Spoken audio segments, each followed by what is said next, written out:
अस्सलाम वालेकुम दोस्तों, कैसे हैं आप। ये मेरी पहली वीडियो है।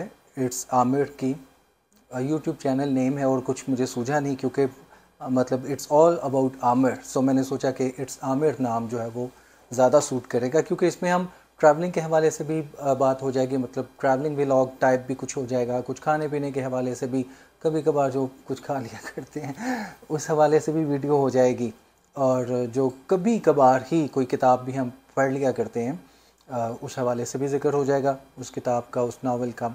सो ये एक मिक्स प्लेट होगी।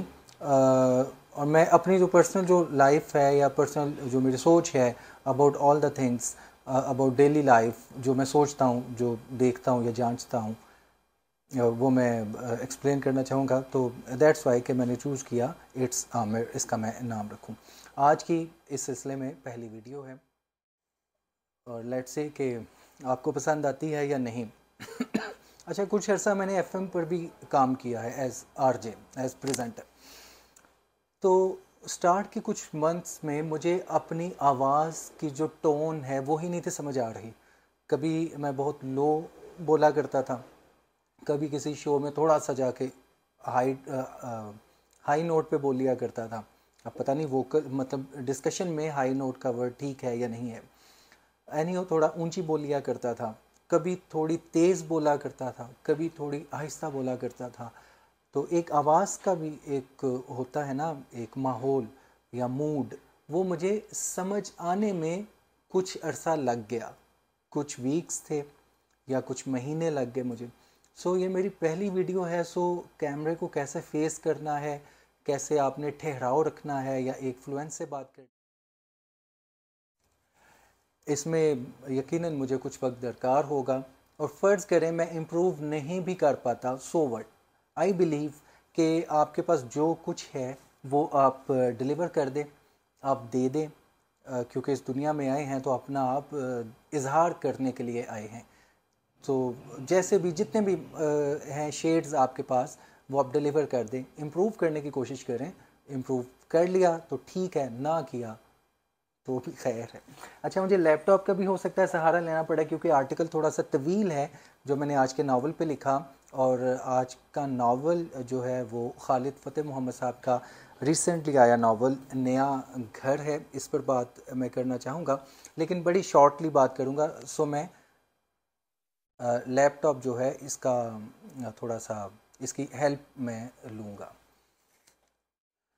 खालिद साहिब बुनियादी तौर पे सादा अंदाज़े बयान रखते हैं। कोई गुंजलक या अलामती जो है वो इनका बयान नहीं होता। बयानिया अंदाज के इनके नावल होते हैं या अफसाने होते हैं। ये नावल भी बयानिया अंदाज का नावल है और इसमें एक बाप और बेटे की मोहब्बत की कहानी है बेसिकली ये, या इब्तदा यहाँ से होती है। बाप अगरचे फ़ौत हो चुका है, फ़ौत होने के बाद जो मोहब्बत है वो बेटे की बाप के लिए वो ज़्यादा उजागर होती है। और इसमें एक तिलिस्माती सी फ़िज़ा पैदा हो जाती है कि बाप फ़ौत होने के बावजूद उसके सामने आकर विराजमान होता है, सोफ़े पर बैठा होता है, उसे हदायतें करता है, नसीहतें करता है, मुख्तलिफ़ मौज़ूआत पे बातचीत करता है। तो ये मैजिकल रियलिज़म के ज़ुमरे में आएगी बात नहीं टेक्निक, ये टेक्निक मैजिकल रियलिज़म के ज़ुमरे में आएगी और उर्दू में ग़ालिबन बहुत कम इसका इस्तेमाल हुआ है। खालिद साहिब की एक ख़ूबी कह लें या इनका अंदाज़ कह लें कि ये मर्द और औरत के रिलेशन को बहुत बोल्डली बयान करते हैं। इस नावल में भी बहुत बोल्ड तरीके से बयान किया है। बोल्ड इन अ सेंस कि दोनों, मनान जो इसका मेन करैक्टर है वो और जमीला जो इसकी हीरोइन है, दोनों इकट्ठे रहते हैं लेकिन शादी के बगैर। ये बात डेफिनेटली पढ़ने वाले को खटकेगी कि ये कैसे पॉसिबल है हमारी सोसाइटी में। लेकिन दूसरी तरफ इसका जवाब ये भी बनता है क्योंकि मनान साहिब हैसियत है, तो जो साहिब हैसियत लोग हैं उनके लिए इखलाकियात या मुआशरती जो कदगन है या वैल्यूज़ हैं वो कोई मैटर नहीं करती। सो हमारा मुआशरा जो है एक मज़बूत इंसान का मुआशरा है, यानी ताकतवर इंसान जो मर्ज़ी करें हमारे मुआशरे में। अफसाना जो होता है वो शॉर्ट होता है, टू द पॉइंट होता है, चुस्त होता है, यूँ कह लें। कि उसमें कुछ इधर उधर होने की गुंजाइश ना होने के बराबर होती है। अगर अफसाना थोड़ा तवील है तो फिर पॉसिबिलिटी हो जाती है कि थोड़ा सा डगर से हट सकता है वो, लेकिन ये हटना उसका वीक पॉइंट बनेगा। जबकि नावल में ये गुंजाइश होती है कि आप बात को थोड़ा फैला भी सकते हैं, इधर उधर झुका भी सकते हैं, बल्कि यही नावल की खूबसूरती बनती है कि जितना फैलाव होता है नावल में, जितनी वसअत होती है, जितने किरदार उसमें आते हैं, उन किरदारों की ज़िंदगी या वो जो सोच रहे होते हैं उनका जो सोचने का जो नुक्ता नज़र है वो बयान किया जाता है, तो नावल की खूबसूरती बनती है। सो इसी तरह नावल में कुछ दीगर मामला भी आते हैं जो कि इस नावल को सपोर्ट करते हैं, लेकिन इसके साथ साथ हमें ये भी कहना पड़ेगा कि नावल में बाकायदा कोई ख़ास विलन नहीं है। पूरा कह लें कि ज़िंदगी जो है, शब व रोज़ का गुज़रना, रोज़ाना के मामलात में मुश्किलात का दरपेश आना, ख्वाहिशात का बसेरा करना, कभी किसी ख्वाहिश का पूरा हो जाना और कभी किसी ख्वाहिश का अधूरा रह जाना, यानी ज़िंदगी का चलन ही विलन के तौर पे सामने आता है। ये एक तरह से एक खूबी भी है कि लाजमी नहीं कि हम सब की ज़िंदगी में कोई विलन ही आता है तो ही हमारी जो हर्डल्स हैं लाइफ की वो सामने आती हैं।